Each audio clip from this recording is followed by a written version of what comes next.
नमस्कार विद्यार्थी मित्रांनो, स्कॉलरशिप आणि बरंच काही या आपल्या यूट्यूब चॅनलमध्ये तुम्हा सर्वांचं मनापासून स्वागत।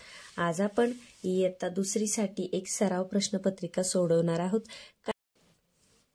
कालच्या व्हिडिओमध्ये आपण इयत्ता दुसरीची मंथनची जी प्रश्नपत्रिका आहे 2023 ची म्हणजे गेल्या वर्षीची, तर मी 2 भागामध्ये ती तुम्हाला सोडून दाखवलेली आहे, कारण एकच भाग केला तर व्हिडिओ खूप मोठा होतो 1 तासाचा म्हणून।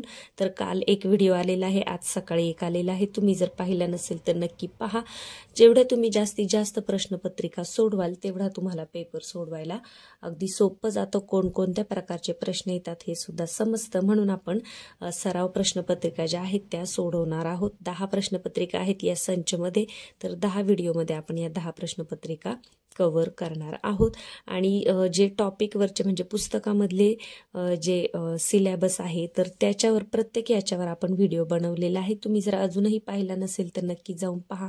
कवितेवरचे प्रश्न कसे शोधायचे, उतार्यावरचे प्रश्न, यानंतर इंग्रजीचे प्रश्न, गणितचे प्रश्न, असे सगळ्या घटकांवर व्हिडिओ आपले करून झालेले आहेत। म्हणून आता इयत्ता दुसरीचा आपण सराव प्रश्नपत्रिकांचा हा जो संच आहे त्याच्यातली एक प्रश्नपत्रिका सोडवणार आहोत, समजून घेणार आहोत। तर तुम्ही काय करा, सुरुवातीला स्वतः प्रश्नपत्रिका वेळ लावून सोडवा आणि नंतर मग हा व्हिडिओ पहा। म्हणजे काय होईल, तुमचं कुठं चुकलंय, किती बरोबर आले हे तुमच्या लक्षात येईल। चला तर मग जास्त वेळ न घालवता आजच्या व्हिडिओला सुरुवात करूया। त्याआधी एक छोटीशी रिक्वेस्ट, जर तुम्ही चॅनलवर नवीन असाल तर चॅनलला सबस्क्राईब करा, म्हणजे अभ्यासाचे असे छान छान व्हिडिओ तुम्हाला सर्वात आधी पाहायला मिळतील। चला तर मग आजच्या व्हिडिओला सुरू करूया। आता पहिली दुसरी प्रश्नपत्रिका न घेता मी 5वी प्रश्नपत्रिका घेत आहे, कारण सुरुवातीच्या प्रश्नपत्रिका हे पुस्तकामध्ये सोडवलेल्या आहेत अर्णवने, म्हणून 5वी प्रश्नपत्रिका सुरुवातीला मी घेत आहे। नंतर या सुद्धा मी तुम्हाला समजून सांगणार आहे। तर पहा, इयत्ता दुसरीसाठी 1.5 तासाचा वेळ आहे, म्हणजे 90 मिनिटे 150 गुणांची परीक्षा आणि 75 प्रश्न म्हणजे एक प्रश्न तुम्हाला येणार आहे 2 मार्कासाठी। तर आपण कालच पाहिलं होतं, मराठीचे तुम्हाला 15 प्रश्न असतात आणि त्याला गुण 30 असतात, इंग्रजीचे 10 प्रश्न त्याला गुण 20 असतात। तर सुरुवातीला पहा, कधी कधी उतारा येतो आणि कधी कधी कविता सुद्धा येते। तर आपण ही प्रश्नपत्रिका आता सोडून पाहूया, उत्तरे कशी पटापट शोधायची ते पहा। खालील कविता वाचून त्या खालील प्रश्नांची योग्य उत्तरे पर्यायातून शोधा। एक चिऊ आली, बाळाला पाहून गेली, एक पोपट आला, पेरू देऊन गेला, एक खार आली, बोर देऊन गेली, एक पारवा आला, जांभळे देऊन गेला, एक साळुंकी आली, आवळे देऊन गेली, मग आला कावळा, सगळं घेऊन गेला। पहा, छोटीशी गमतीदार कविता आहे, पक्ष्यांची नावं आलेली आहेत। बाळाचे जे मित्रांचा उल्लेख या कवितेमध्ये आलेला आहे। पहा, पहिला प्रश्न, कविता पहिल्यांदा आपण वाचून घ्यायची, मग प्रश्न वाचायचे। प्रश्न वाचताना पटापट सोडवायचे आहेत। मराठीचे प्रश्न पटापट सोडवून झाले की आपल्याला तो जो वेळ आहे तो गणित सोडवण्यासाठी उपयोगी येतो। बाळाच्या किती मित्रांचा उल्लेख वरील कवितेत आला आहे? किती आला आहे मोजा बरं। चिऊ 1, यानंतर पोपट 2, खार 3, पारवा 4, साळुंकी 5 आणि कावळा 6, म्हणजे किती मित्रांचा उल्लेख आलेला आहे 6। तर पहिल्या प्रश्नाचं पर्याय क्रमांक 2चं जे गोल आहे ते तुम्ही तिथे रंगवायचं आहे। गोल कशा पद्धतीने रंगवायचा आहे याचं प्रात्यक्षिक मी कालच्या व्हिडिओमध्ये तुम्हाला दाखवलं आहे। गोल रंगवण्याची योग्य पद्धत सुद्धा सांगितलेली आहे। यानंतर पहा,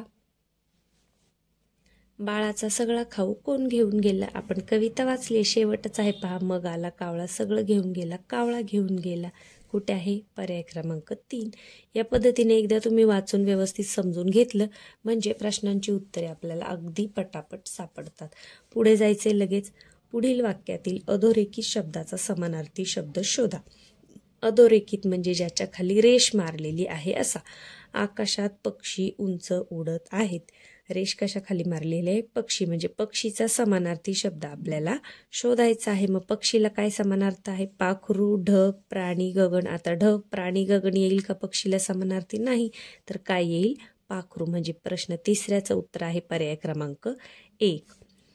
यानंतर पुढील म्हण पूर्ण होण्यासाठी रिकाम्या जागी योग्य शब्द शोधा। टिंब टिंब खोकला जाणे. आता तुम्ही म्हणी जर वारंवार वाचल्या असतील तर तुम्हाला लगेच सांगता येईल. मिरची वाचून, ओव्या वाचून, सुंठी वाचून, औषधं वाचून. सुंठी वाचून खोकला जाणे. कधी कधी तुमच्या घरातही हे वापरत असेल, सुंठी वाचून खोकला गेला. चौथ्याचं आहे तिसरं. तर चौथ्या प्रश्नाचं जे तिसऱ्या क्रमांकाचं गोल आहे ते तुम्ही उत्तरपत्रिकेमध्ये रंगवायचं आहे. एक प्रश्न सोडून झाल्यानंतर अजिबात इकडे तिकडे बघत बसायचं नाही, वेळ घालवायचा नाही. एक प्रश्नाचं उत्तर सापडलं, गोल करायचं, लगेच पुढे जायचं. पुढे पहा, निंदा करणे या वाक्प्रचाराचा अर्थ पर्यायातून शोधा.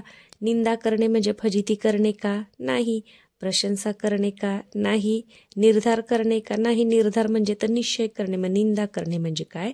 एखाद्याला टाकून बोलणे. म्हणजे प्रश्न क्रमांक 5चं उत्तर आहे पर्याय क्रमांक 4. पुढे पहा, खालीलपैकी कोणता शब्द नाम नाही? नाम म्हणजे काय? ठेवलेल्या नावाला नाम असे म्हणतात. प्राण्यांची, पक्ष्यांची, वस्तूंची नावं. मोर नाव आहे पक्ष्याचं. पोपट नाव आहे. चिमणी नाव आहे. आहे कोणाचं नाव आहे का? नाही. आहे काय आहे? क्रियापद आहे. म्हणजे आपलं उत्तर काय आहे? पर्याय क्रमांक 4. खालील शब्दगटातील एकवचनी शब्दाचा पर्याय शोधा.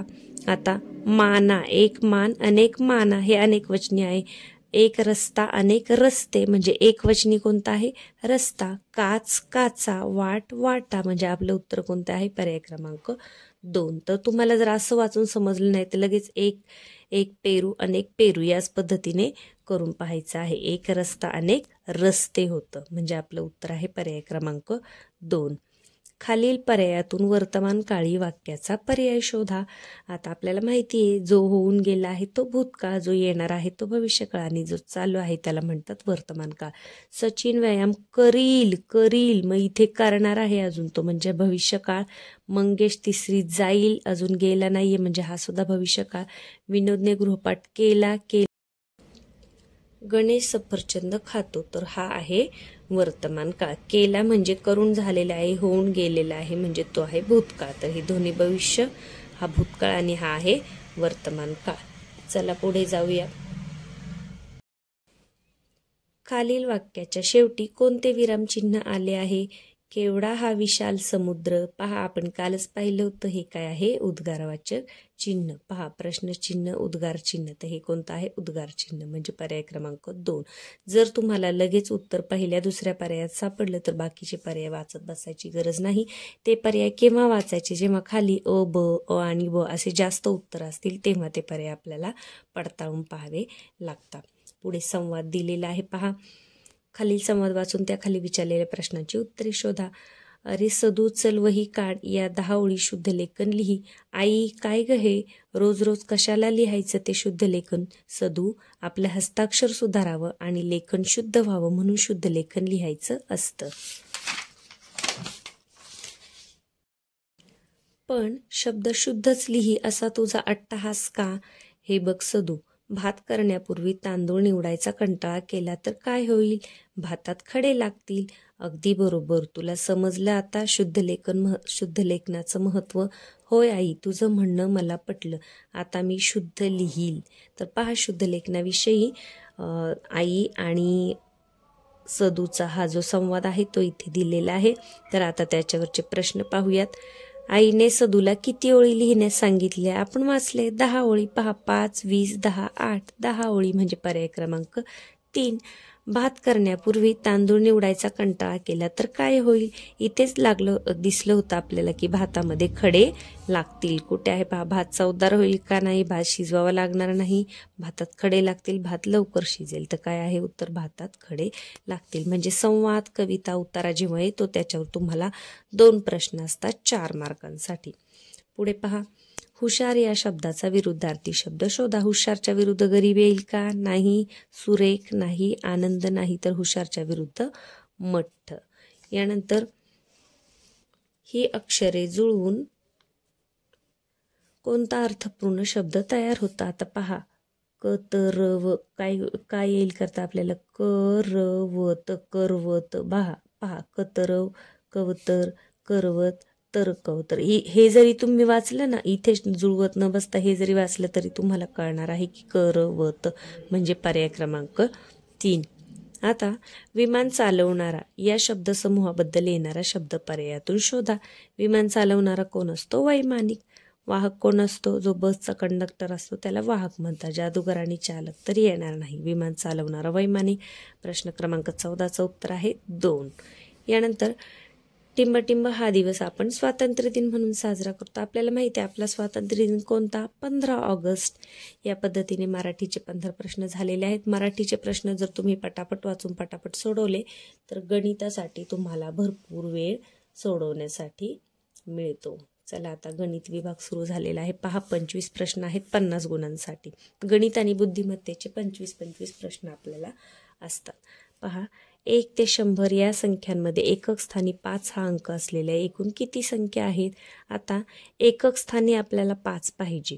तर 1 ते 100 पर्यंत मध्ये 5ची जी आडवी ओळ आहे म्हणजे 5, 15, 25 तिथे सगळीकडे 5 हा अंक एकक स्थानी असतो. म्हणजे तो किती संख्या असतील? अशा एकूण 10 संख्या असणार आहेत. आता पहा खालील पर्यायातून योग्य जोडीचा पर्याय शोधा. आता 98 लिहिले आणि 92, 97, 19, 91 लिहिले, 19 लिहिले, 93 लिहिले. तर योग्य जोडी कोणती आहे? 9 वर 7, 97 हे अक्षरी बरोबर लिहिलेलं आहे. म्हणजे 17चं उत्तर आहे पर्याय क्रमांक 2. आता इथे पहा 37 मध्ये चौकट 7.3 एकक. तर रिकाम्या चौकटीत योग्य चिन्ह शोधा. आता बऱ्याच वेळा मुलांना काय वाटतं 37 आणि 7 मग इकडे हे चिन्ह करून टाकतात. तर हे चुकीचं आहे. आपल्याला हा अंक किंवा ही संख्या तयार करायची. 7.3 एकक म्हणजे 70 आणि 3 73. मग 37 आणि 73 मध्ये मोठं कोण आहे? तर 73. म्हणजे या बाजूला हे चिन्ह येणार आहे. तर कोणतं येईल? पर्याय क्रमांक 3 हे असेल तुमचं उत्तर. जेव्हा असं एक संख्या दिलेली असते आणि दुसरी या पद्धतीने दिलेली असते तर ती तुम्ही एकत्रितपणे व्यवस्थित मांडायची आहे आणि नंतर मग त्यामध्ये चिन्ह भरायचं आहे.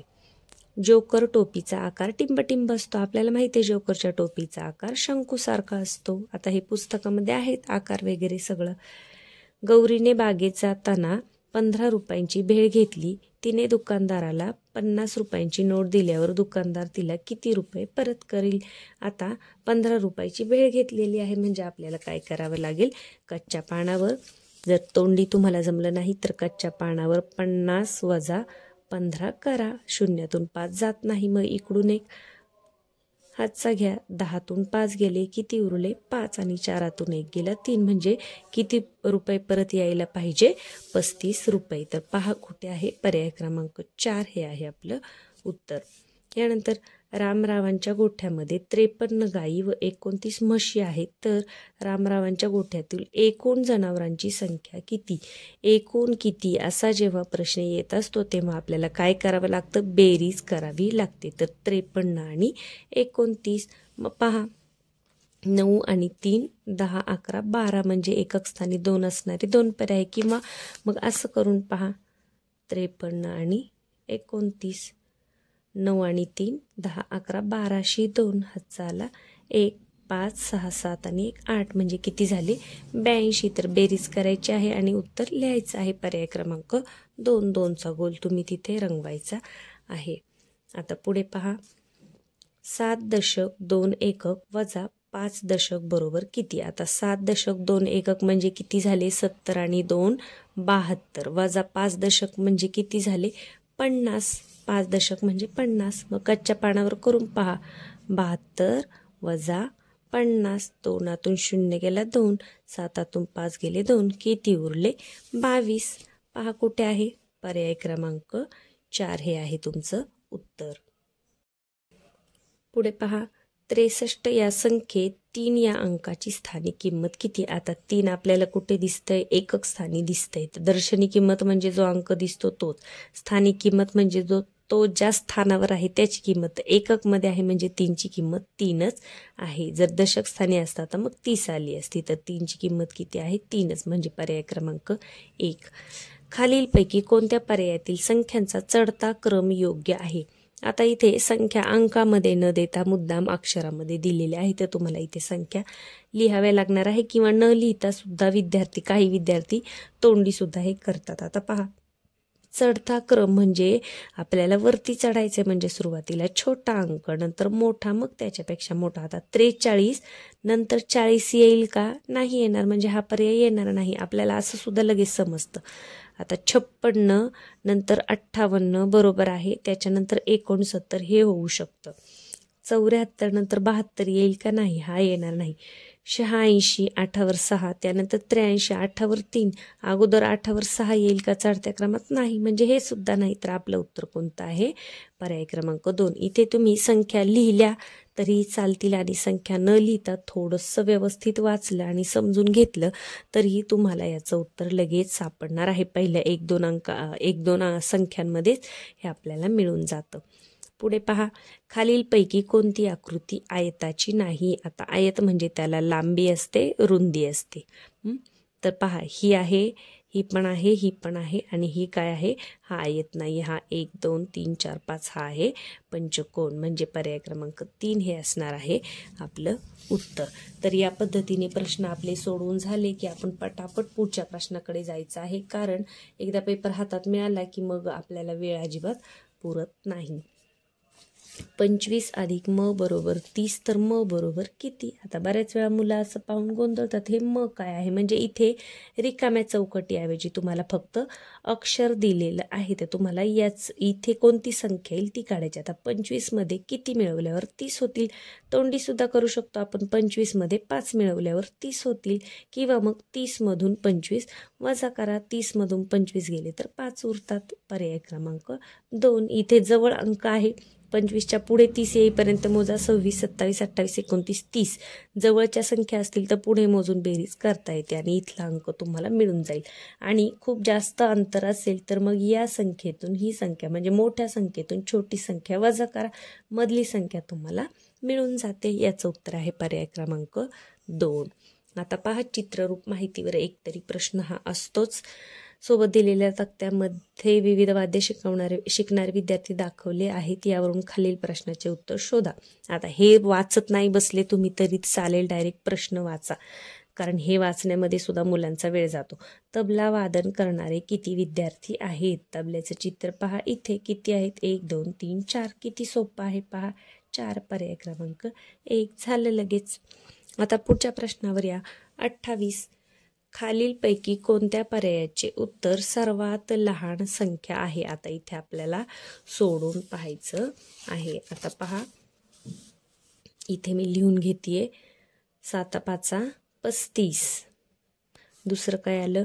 68 वजा 30. आता 68 वजा 30 जर केलं तर किती येतं पहा, 88 8 3, म्हणजे इथे आले 38 दुसऱ्या नंबरला. यानंतर 20 अधिक 17. 20 आणि 17 किती होतात? 20 आणि 10 30 आणि 7 37. आणि शेवट आहे 4 दशक म्हणजे 40. 4 दशक म्हणजे 40. तर सर्वात लहान संख्या कोणती आहे? कोणती आहे बरं?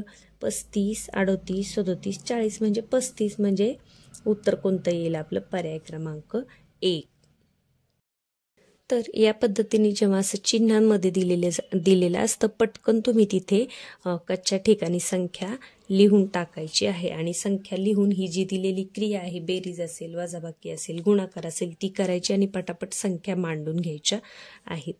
40 या संख्येची योग्य विस्तारित मांडणी कोणती? आपल्याला माहिती आहे 40 म्हणजे काय? 40 अधिक 0. आता 0 अधिक 40 नाही, 40 अधिक 0 कुठे? पहा इथे. पर्याय क्रमांक 3. 7 व 2 हे अंक एकदाच वापरून 2 अंकी किती संख्या तयार होईल? आता किती संख्या तयार होतील? एकदाच वापरायचं आहे म्हणजे 2च संख्या तयार होईल. 7वर 2 आणि 2वर 7 अशा 2च संख्या तयार होतील, म्हणजे पर्याय क्रमांक 3. फळ्याचा पृष्ठभाग कसा असतो? उभा, तिरका, वक्र, सपाट. आपल्याला माहिती आहे फळा कसा असतो आपल्या वर्गातला? सपाट असतो. पृष्ठभाग म्हणजे त्याचा जो पृष्ठाचा जो भाग आहे तो, जसा चेंडूचा गोल असतो तसा फळ्याचा सपाट असतो. तर पर्याय क्रमांक 4 हे आहे तुमचं उत्तर. आता आपण जसं पटापट एक प्रश्न सोडवून झाला की लगेच दुसऱ्या प्रश्नावर जातोय, त्याच पद्धतीने तुम्हाला पेपरमध्ये सुद्धा करायचं आहे.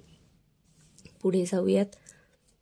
एका वर्गात 95 विद्यार्थी आहेत, त्यापैकी 58 मुले आहेत व बाकी सर्व मुले आहेत, तर त्या वर्गातील मुलींची संख्या किती? पहा आता एकूण विद्यार्थी दिलेत आणि मुलं दिलेत, मग मुली कशा काढणार? 95 मधून दिलेली मुले वजा करा, 95 वजा 58, कच्च्या पानावर करून घ्या, 95 वजा 58.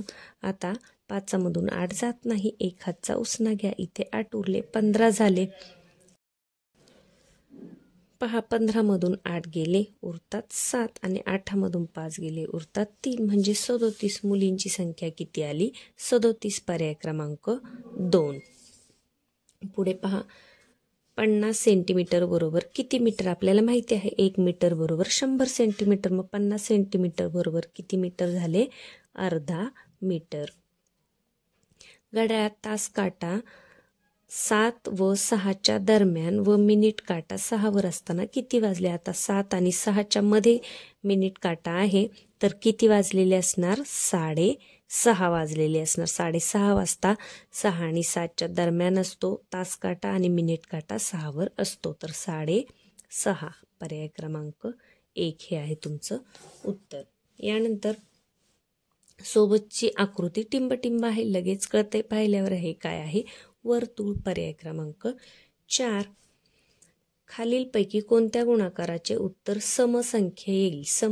समसंख्या कशाला म्हणतात? ज्याच्या एकक स्थानी 0, 2, 4, 6, 8 हे यापैकी एखादा अंक असेल तर ती संख्या आपण सम म्हणतो. आता पहा 7 5 35, एकक स्थानी 5 आले म्हणजे ही सम नाही. 3 चौक 12, तर 12 म्हणजे एकावर 2 म्हणजे ही सम आहे. मग आपल्याला इथेच उत्तर सापडले तर पुढे जायची गरज नाही. 9 त्रिक 27, 7 9 63. मग इथे जर उत्तर सापडलं तर दुसरं चेक नाही केलं तरीही चालेल. पर्याय क्रमांक 2. पुढे पहा खालील गुणाकारापैकी किती गुणाकारांच्या जोड्या बरोबर आहेत? 9 5 45 बरोबर आहे, 5 त्रिक 15 बरोबर आहे, 9 7 63 पाहिजे हे चुकले, 82 16 पाहिजे हे चुकले, 8 त्रिक 24 बरोबर आहे, 6 7 36 पाहिजे हे चुकले. म्हणजे 1 2 3 3 गुणाकारांच्या जोड्या बरोबर आहे, म्हणजे पर्याय क्रमांक 1 हे आहे तुमचं उत्तर.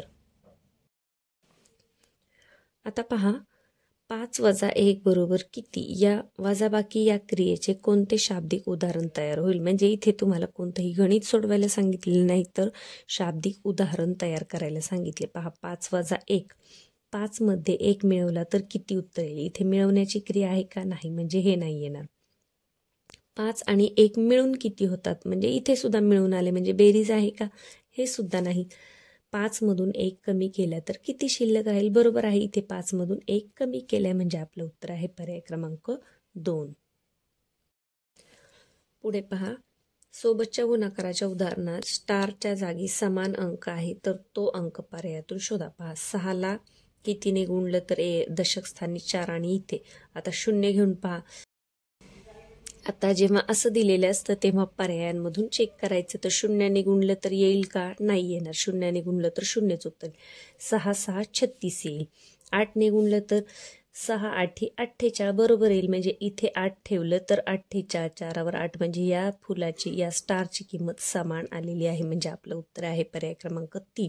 तर असं जेव्हा गणित येतं तेव्हा पर्यायातील एक एक अंक तिथे मांडून पटकन गुणाकार करायचा आहे. गुणाकार पटकन येण्यासाठी पाढे पाठ असणं अगदी महत्त्वाचं आहे, म्हणून रोज पाढे म्हणत जा. पाढे कधीही तुमचे विसरणार नाहीत. पुढे पहा प्रश्नचिन्हाच्या जागी येणारी योग्य आकृती शोधा. आता पहा इकडे बाण आहे, मग तो वरती गेलाय, मग तो इकडच्या कोपऱ्यावर गेलाय आणि नंतर खाली इकडे आलाय, म्हणजे इथे कुठं असणार आहे? इकडचं झाल्यानंतर ह्या कोपऱ्यावर, म्हणजे असा बाण पाहिजे. तर अशी आकृती कुठे आहे? पहा पहिलाच आहे पर्याय क्रमांक 1. पहा इंग्रजीचा विभाग सुरू झालेला आहे. इंग्रजीचे फक्त 10 प्रश्न असणार आहे. खालील शब्दांशी यमक न जुळणारा शब्द कोणता? Walk, talk, chalk, tall. आपल्याला दिसतं इथं LK शेवट आणि इथे डबल L आहे, म्हणजे पर्याय क्रमांक 4. किक या क्रियावाचक शब्दाशी कोणते चित्र संबंधित आहे? किक म्हणजे बॉलला किक मारणे, पर्याय क्रमांक 1.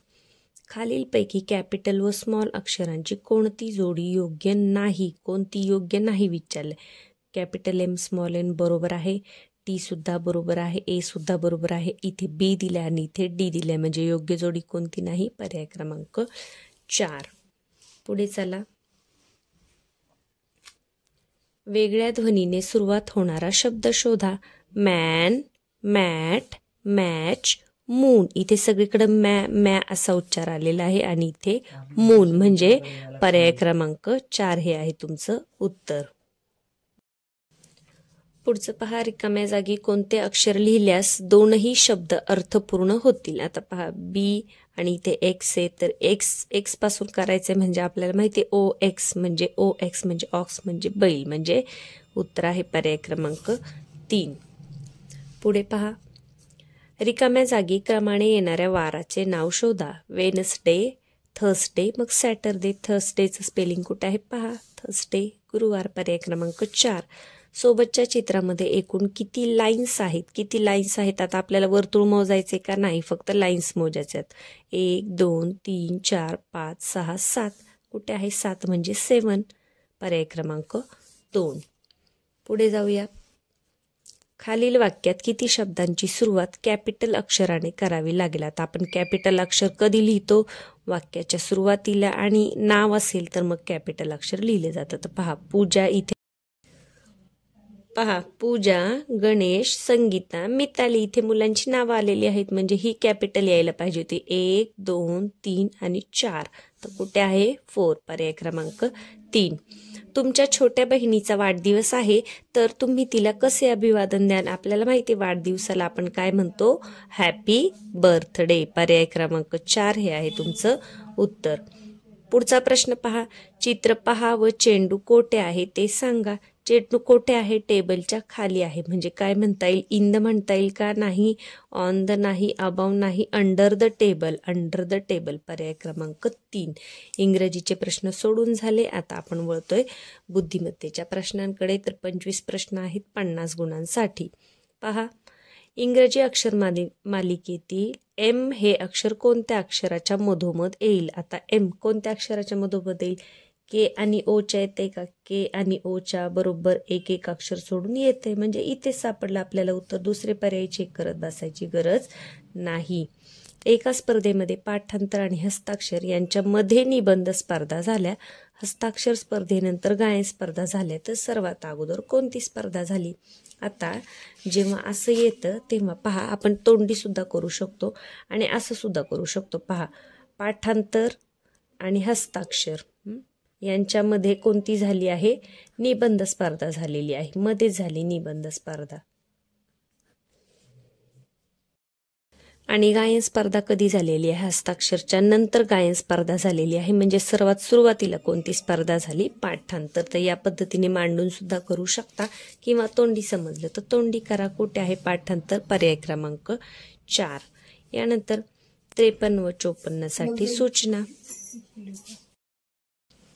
पुढे पहा.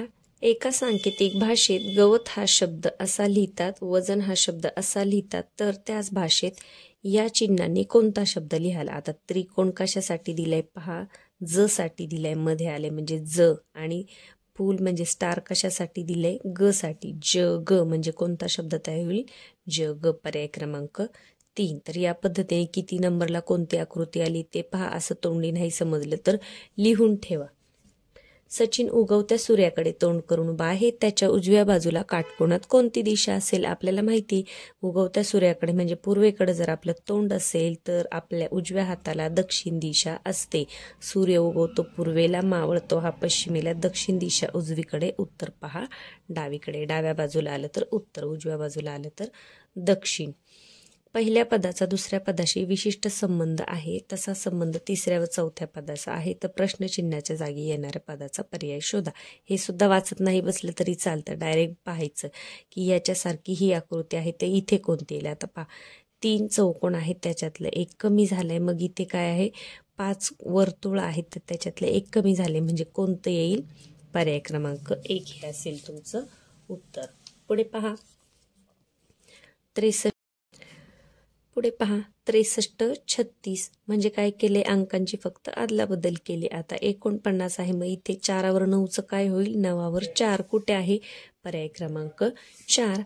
खालील प्रश्नाकृतीत तंतोतंत जुळणारी आकृती पर्यायातून शोधा. आता पहा, चौकोन, मग गोल, मग त्याच्यामध्ये डोळे, उभी रेष आणि चौकोन. आता याच्यासारखी सेम दिसणारी तंतोतंत जुळणारी म्हणजे सेम टू सेम असणारी आकृती शोधायची आहे. तर पहा, आता इथे चौकोन, गोल, इथे पहा तोंड वेगळं आहे, इथे डोळे वेगळे आहेत, म्हणजे हे दोन पर्याय तर तुमचे कट झाले. मग या दोन मध्येच आपल्याला पाहायचे, तर इथे हे डोळे थोडेसे लंबगोल आहे, म्हणजे आपलं उत्तर आहे पर्याय क्रमांक 3.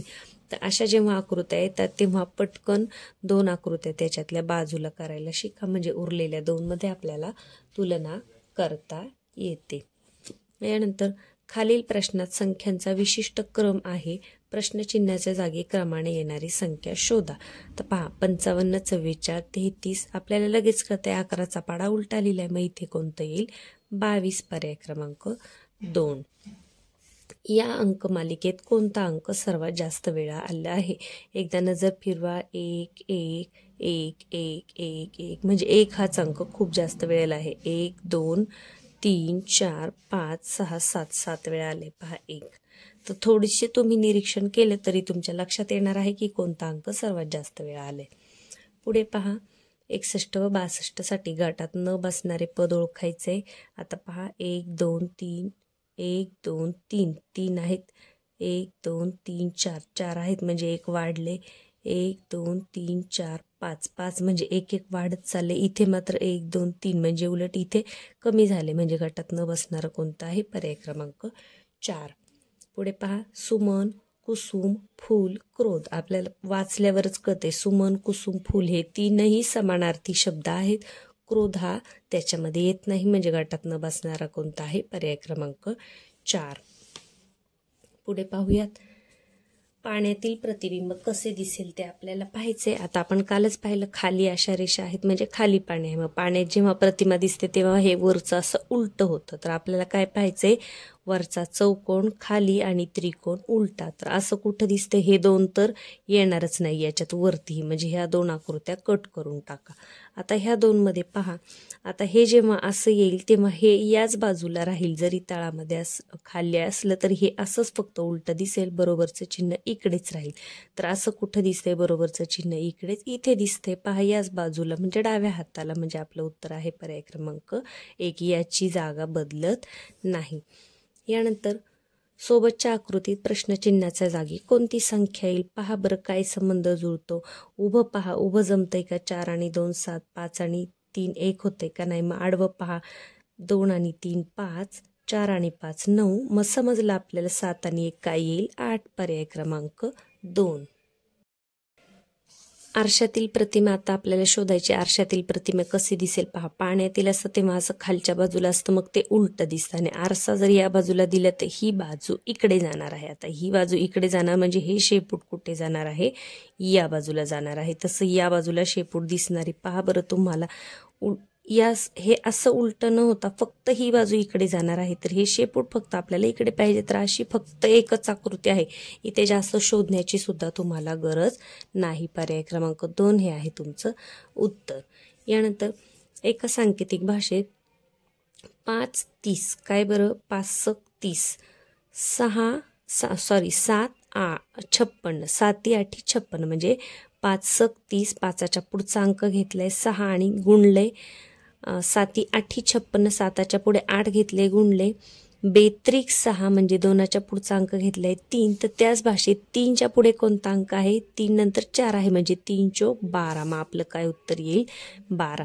तर अशा जेव्हा संख्या असतात तेव्हा त्याच्यातला संबंध शोधायला शिका, लगेच समजते पहा. 5 30 7 8 56 बेत्रिक 6 म्हणजे याच्यासाठी पाडेपाठ असणं अतिशय महत्वाचं आहे.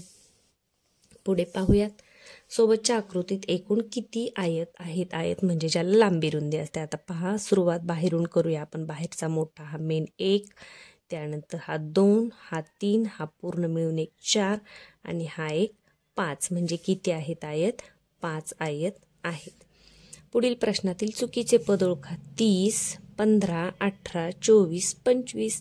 आता कसं बरं करणार? याच्यातलं काही संबंध लागतो का बघा, कोणत्या पाड्यात आहेत का बघा. 3चा पाडा पहा, 3 5 15 3 6 18 तीन 7 21, 3 8 24, 3 10 30, 25 नाही आहेत तीनाच्या पाढ्यात, म्हणजे चुकीचं पद कोणतं आहे? पर्याय क्रमांक 4. तर कोणत्या तरी एका पाढ्यातल्या संख्या असतात, कधी कधी त्यांची बेरीज सुद्धा असते. पुढे पहा, या अक्षरापासून तयार होणाऱ्या अर्थपूर्ण शब्दाचा अर्थ कोणता आहे? आता शब्द नाही विचारलाय बरं का, त्याचा अर्थ विचारलाय. तर पहा, वाल देय काय येईल? देवा, देवालय, देवालय, देवालय म्हणजेच काय? मंदिर. तर आपलं उत्तर आहे पर्याय क्रमांक 2. याच्यासाठी समानार्थी शब्द पाठ असणं खूप महत्त्वाचं आहे. खालील प्रश्नात प्रश्नचिन्हाच्या जागी क्रमाने येणारे पद शोधा. आता असं पद शोधताना काय करायचं पहा, सुरुवातीला एक बाण, मग त्याच बाणाच्या शेजारी वरती जाणारा दुसरा बाण वाढलाय, मग पुढच्या वेळेस इकडच्या बाजूनी अजून एक बाण वाढलाय खाली येणारा, मग पुढे काय असणार आहे? इकडच्या साईडला उजव्या साईडला बाण आणि तो सुद्धा वरती जाणारा, असा एक एक एक एक संबंध तुम्ही शोधायचा आहे. पहा, बाण, मग त्याच्या शेजारी वर जाणारा बाण, मग त्याच्या शेजारी डाव्या बाजूला खाली येणारा बाण, आणि मग या बाजूला काय येईल? पुन्हा इकडे वर जाणारा बाण, म्हणजे खाली वर असं कुठं दिसतंय? पर्याय क्रमांक 4. पुढे पहा, स्टार म्हणजे फूल वजा अधिक स्टार. आता पुढे काय झाले? हा स्टार जो आहे तो पुढे आलेला आहे, हे सगळं मागं गेले, म्हणजे उलट होत, मागचं चिन्ह पुढे आलेलं आहे. आता मागे इथे काय आहे? इथं कसं शोधायचं? मागे काय आहे? वजा येईल, ते वजा फक्त इथे पुढे ठेवा. वजा अधिक स्टार, आणि फूल कुठे आहे? पहा, शेवट आपल्याला स्टार पाहिजे, तर शेवट इथे स्टार नाही, इथे स्टार नाही, म्हणजे हे येणारच नाही. शेवट स्टार असणार, एकच उत्तर आहे. पहा, हे पर्याय क्रमांक 3. हे वजा सुरुवात येईल, वजा अधिक स्टार आणि फूल, म्हणजे शेवट स्टार असणार. इथे आपल्याला एकच उत्तर आहे. याच्यावरून सुद्धा तुम्हाला लगेच समजतं. तर हे प्रश्न खूप सोपे असतात, थोडीशी सरावाची गरज आहे. आता एका रांगेमध्ये 35 मुले असून त्या रांगेमध्ये रसिकाचा पुढच्या बाजूने 12वा क्रमांक आहे, तर तिचा मागच्या बाजूने कितवा क्रमांक असेल? आता असं जेव्हा दिलेलं जातं, तर पहा, ही आहे रसिका, तिचा 12वा क्रमांक आहे, म्हणजे तिच्या पुढे 11 मुले आहेत, ती 12वी आहे. मग 12च्या मागे किती मुले असणार आहे? एकूण मुलं किती दिलेले आहे? 35. मग 35 मधून 12 वजा करा, 35 वजा 12, 5तून 2 गेले 3, आणि 3तून 1 गेला 2, 23. तर तिच्या मागे 23 मुले असणार आहेत. ही 23, आणि इथे तिचा क्रमांक आहे, म्हणजे अजून एक मिळवावा लागेल, 24. तर तिचा नंबर कितवा असणार आहे? 24. नाहीतर फक्त 35 वजा 12 करून तुम्ही 23 उत्तर निवडाल, तर ते तुमचं चुकेल. तर एवढी काळजी इथे घ्यायची आहे रांगेच्या बाबतीत प्रश्न आला तर. दिलेल्या प्रश्न गटाशी जुळणारे पद ओळखा. पेन, पेन्सिल, खोडरबर. सोपं आहे. पुस्तक, मोबाईल, विमान, सायकल येणारच नाही. सोबतच्या वेन आकृतीमध्ये त्रिकोण व वर्तुळ यामध्ये सामायिक येणारा अंक कोणता? त्रिकोण आणि वर्तुळात विचारले, चौकोन विचारलं नाही. मग त्रिकोण आणि वर्तुळात येणारा सामायिक अंक आहे 3, पर्याय क्रमांक 2. आणि शेवटचा प्रश्न पाहूया. तुमची परीक्षा चालू असल्यामुळे आई वडील तुम्हाला लग्नाला घेऊन गेले नाही, तर तुम्ही काय कराल? पेपरला जाणार नाही, घरी रडत बसाल, लग्नाला न जाता अभ्यास कराल, की आई वडिलांशी कधीही न बोलण्याचे ठरवाल? काय कराल तुम्ही? लग्नाला न जाता घरी अभ्यास करत बसेल. कारण परीक्षा ही एकदाच होत असते. कोणतीही, हे लग्न समारंभ सण हे दरवर्षी येत राहतात, परंतु जे पेपर असतात ते कधीही एकदाच होत असतात. वारंवार परीक्षा, समजा 10वीची परीक्षा असेल, 12वीची असेल, या स्पर्धा परीक्षा असतील, एकदाच होत असतो. तुमच्यासाठी पुन्हा तो पेपर कुणी घेणार आहे का? नाही. त्याच्यामुळे जरी तुम्हाला परीक्षा काळात कुठेही जायला मिळालं नाही तरी नाराज न होता सुरुवातीला चांगला अभ्यास करून चांगल्या पद्धतीने परीक्षा द्या. तर आज आपण एक सराव पेपर सोडून पाहिलेला आहे, तरी मी थोडंसं स्पष्टीकरण इथे दिलेलं आहे. तुम्ही काय करायचे? प्रश्न वाचायचे, पटापट उत्तरं शोधायची. एक प्रश्न सोडून झाला की लगेच तुम्हाला पुढच्या प्रश्नावर जायचं आहे. वर्तुळ रंगवताना अजिबात चूक करायची नाही. बरोबर बोट ठेवून त्याच क्रमांकाचं वर्तुळ तुम्ही रंगवायचं आहे. घाईगडबडीमध्ये खालीवर वर्तुळ रंगवू नका. यानंतर वर्तुळ रंगवण्यासाठी म्हणजेच गोल करण्यासाठी काळ्या किंवा निळ्या बॉल पेनचाच वापर करायचा आहे. आणि एखादा प्रश्न जर तुम्हाला समजा सुटला नाही, की एखादं हे उत्तर आहे आणि हे मला खूप वेळ झाली येतच नाही, तर त्याच्यामध्ये आपले 3, 4, 5 मिनटं अजिबात घालवायचे नाही. तो प्रश्न सोडून द्या आणि पुढच्या प्रश्नाकडे वळा. आणि शेवटच्या राहिलेल्या वेळामध्ये म्हणजे तुमचं उरलेलं आहे आणि खूपच कमी वेळ राहिला तर कोणता तरी एक गोल त्याचा रंगवून टाकायचा आहे. पण एकाच प्रश्नासाठी 5-10 मिनटं अजिबात वाया घालवायचे नाही. आपल्याला एका प्रश्नासाठी एक मिनिट आणि फक्त 10 ते 15 सेकंद मिळतात. आज आपण एक प्रश्नपत्रिका सोडवली आहे. पुढच्या व्हिडिओमध्ये आपण अजून प्रश्नपत्रिका सोडूयात. आजचा व्हिडिओ कसा वाटला लाईक करा, म्हणजे मला कळेल की तुम्हाला व्हिडिओ हा उपयोगी पडला आहे. शेअर करायला अजिबात विसरू नका. चॅनलवर नवीन असाल तर सबस्क्राईब करा. चला तर मग पुन्हा भेटूया पुढच्या व्हिडिओमध्ये.